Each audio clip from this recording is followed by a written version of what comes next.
Today, we, Group A, will be presenting a case study on workplace harassment, focusing on the real world implication and legal strategies surrounding the case of Julia Tran, a marketing coordinator at NeoShine Solutions.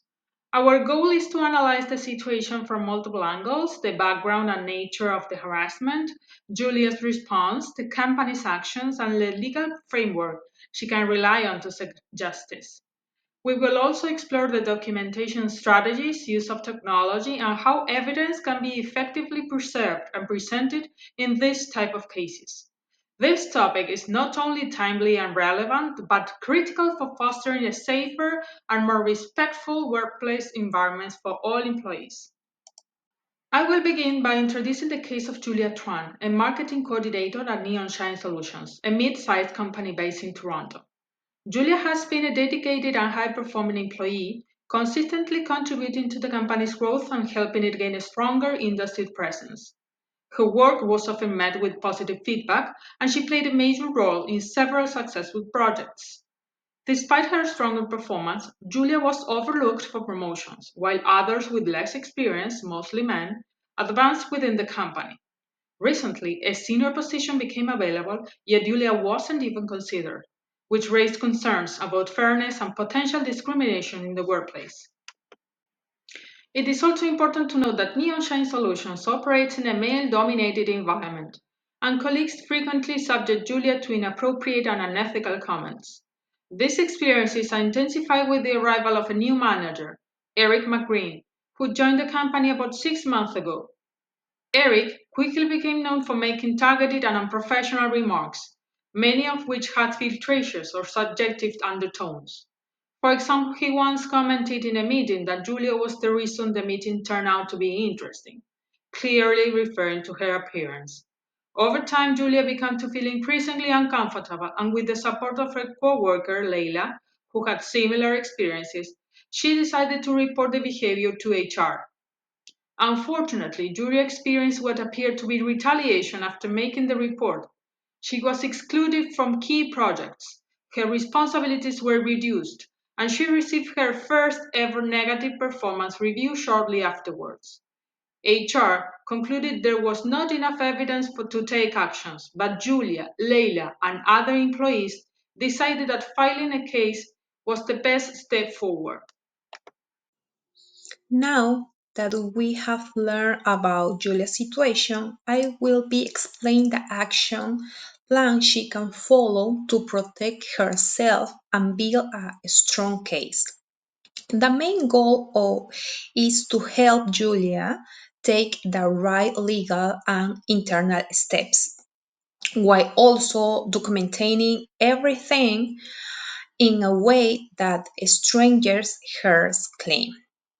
So first, Julia should start by keeping detailed records of all workplace harassment and retaliation incidents.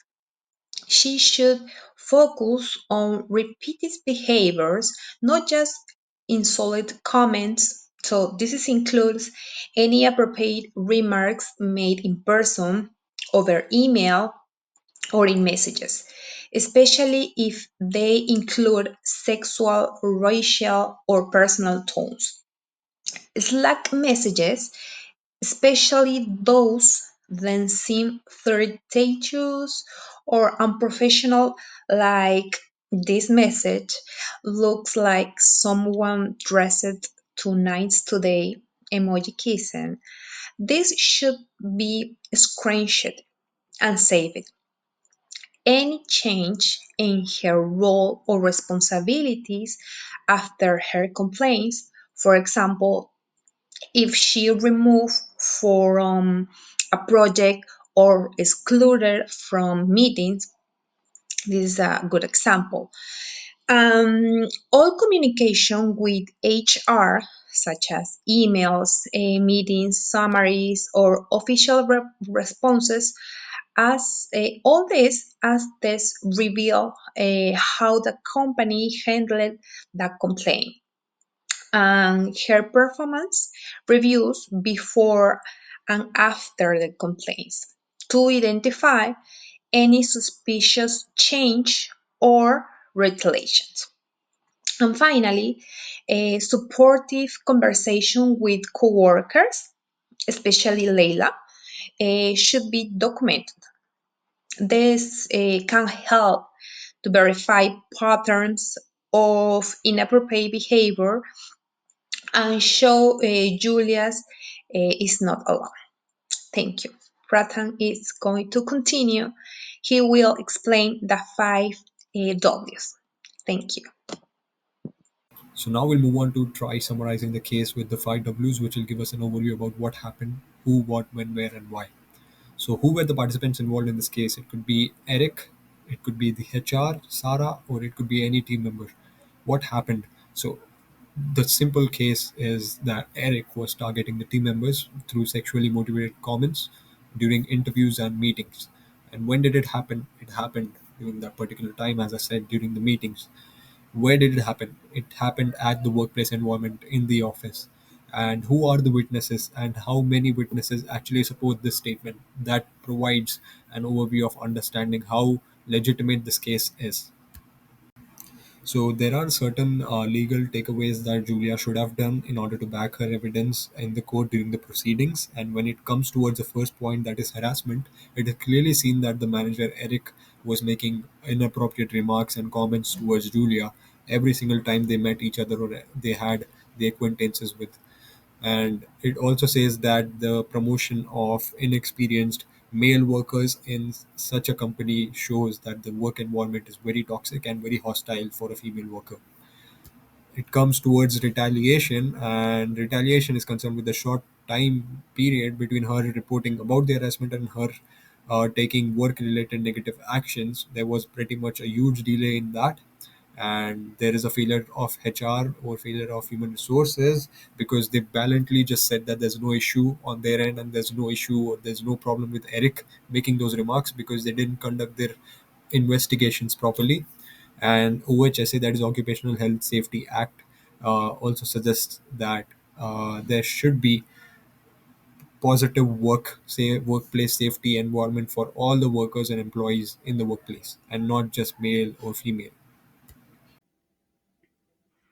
Thank you. I'm Drusty, and I'm going to talk about the impact of hearsay rule and its exceptions, the exceptions that can support Julia's case, and the strategies to avoid hearsay and enhance admissibility.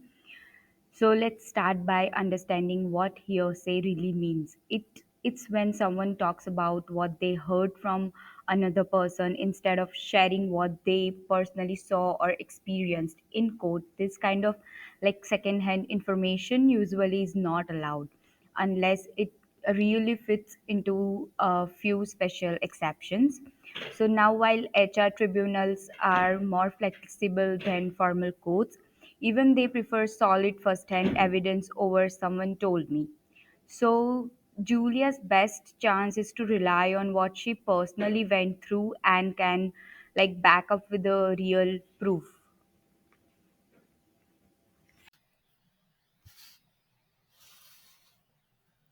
There are few ways Julia can still make her case strong, even if some things might sound like hearsay. The first is non hearsay evidence, second is party opponent admission, and the third is witness testimonies. So, first, her own emails or Slack messages count as a valid if she can confirm she wrote them. That is called non hearsay.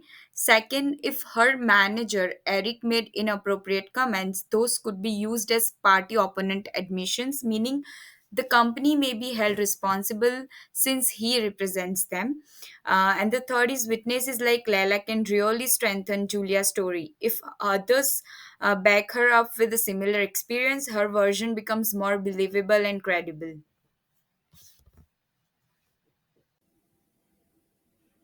So, here what Julia and anyone in her position can do to build a strong case. Step 1, write things down right away. Notes made soon after an event carry more weight. Step 2, use the 5 V's: who, what, when, where, and the witnesses. This keeps her record clear and detailed. And then step 3, save Slack messages or emails exactly as they were, like unedited with timestamps. and sender info on it. Step 4, sticks to what you know. Avoid retelling secondhand stories. And finally, if any coworker have experienced it, like Lala, they should be encouraged to share what they saw. Thank you.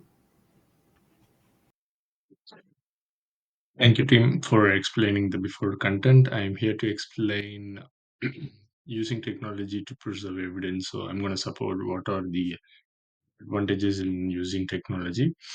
So it is really helpful than saving the time by sending the mail and having PDFs in the stack so that we don't get lost, and it always backs up in the store folder, the folder of in the folder of lockers. They don't send it to anybody or anything else, and that gives a shoulder to us by not losing the stuffs. And it also creates a data of when we send, what we send, and how we send is also very helpful. And it maintains a digital folder by organizing and avoiding the misplacements, which has been a very important point I'd be saying since day school, or where I've grown. So I've this technology taught me that misplacement is becoming a very smaller stuff nowadays, because technology really helps us to align our stuffs and make us be more organized. And finally, I'm gonna say the summary of benefits and risks of both. As we discussed, it provides a clear. When I'm talking about the benefits, it says the clear documents about the says the documents and facts and what is happening and what is not happening around. And it strengthens the case's objectives, and it keeps records, and it maintains the real professionalism, and it shows the real time conduct of the cases. The risk is that if notes are based on opinion, not facts, they may not hold. So if there is no fact involved, it is always a problem, and it could really lead to increased scrutiny if others notice the documentation. Yeah, digital stuff, we have to agree that if you upload anything in digital, it may at any time reach to someone who we did not authorize for.